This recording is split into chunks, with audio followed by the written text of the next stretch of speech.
Sur les rapports du ministre de l'Économie et des Finances, Alouseni Sanou, le Conseil des ministres a adopté ce 18 septembre 2024 un projet de loi portant loi de finances pour l'exercice 2025.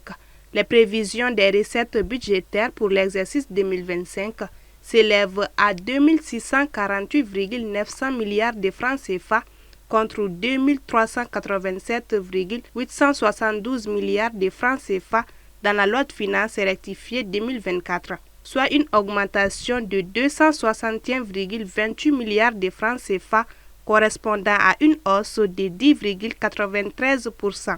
Les prévisions des dépenses budgétaires pour l'exercice 2025 s'élèvent à 3229,886 milliards de francs CFA contre 3070,740 milliards de francs CFA dans la loi de finances rectifiée 2024, soit une hausse de 159,146 milliards de francs CFA et un taux de progression de 5,18%. Généralement, dans notre pays, les dépenses budgétaires sont largement supérieures aux ressources budgétaires.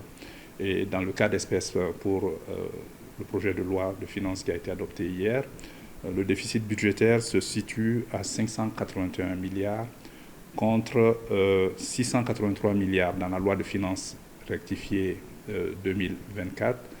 Ça, c'est une différence d'environ 102 milliards. C'est-à-dire que le déficit a baissé de 102 milliards, qui équivaut à environ 14%. Et ça, c'est vraiment un geste qu'il faut saluer. Le déficit budgétaire, c'est cet écart entre les ressources budgétaires et les dépenses budgétaires doivent être empruntées. Cela constitue la dette publique qui doit être remboursée en termes des services de la dette et des principales de la dette. C'est une bonne chose que les recettes augmentent par rapport aux dépenses et que le déficit soit en train de diminuer.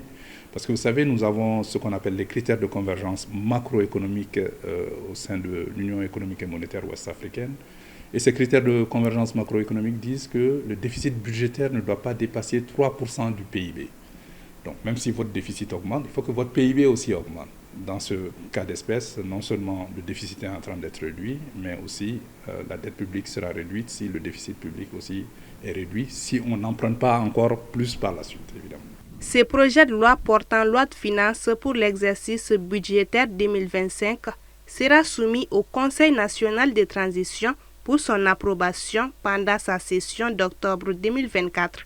C'est seulement après son adoption par les membres du CNT qu'en janvier 2025 qu'il deviendra une loi de finances pour l'année 2025.